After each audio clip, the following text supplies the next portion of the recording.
La carte est parlante. La moitié des 22 municipalités de l'agglomération ont changé de maire et pour une partie même basculé à droite. Il ne resterait plus que 16 élus communautaires de gauche pour 39 de droite. Fini la présidence de Jean Germain, elle pourrait donc en toute logique revenir au nouveau maire de Tours, mais il n'en fera rien. Je me suis présenté comme quelqu'un qui ne voulait pas cumuler tous les mandats possibles.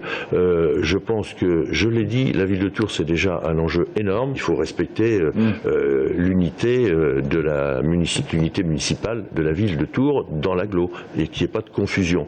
J'ai l'impression que l'agglo était plutôt un outil qui favorisait la politique du sénateur-maire sortant.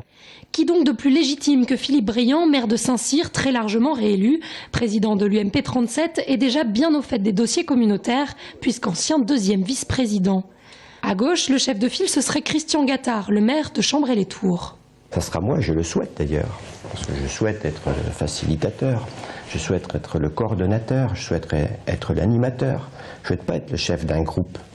Mais je souhaite faciliter les choses pour que l'agglo fonctionne bien. Pour lui, on s'acheminerait comme jusqu'ici vers une cogestion droite-gauche avec des vice-présidences pour chaque maire des grandes communes de l'agglomération. Pas question d'instaurer un système majorité-opposition qui serait complètement stérile. Évidemment, il y aura des sujets de clivage entre, je dirais, certaines personnes, certains élus. Mais ce ne sera pas une opposition droite-gauche. Ne pensez pas ça. Ça sera des problèmes d'intérêts communaux, ça sera des problèmes d'aménagement du territoire. Et un sujet qui pourrait faire clivage, c'est l'aménagement du périphérique au nord de Tours. Voilà. Mais ça, c'est pas un clivage droite-gauche. Le périph', la deuxième ligne de tram, des enjeux majeurs pour le nouveau conseil communautaire. Serge Babary souhaiterait d'ailleurs que la vice-présidence au transport lui revienne. Tout ceci devrait être décidé la semaine prochaine. Des décisions importantes, puisque Tours Plus, c'est la 3e agglo du Grand Ouest.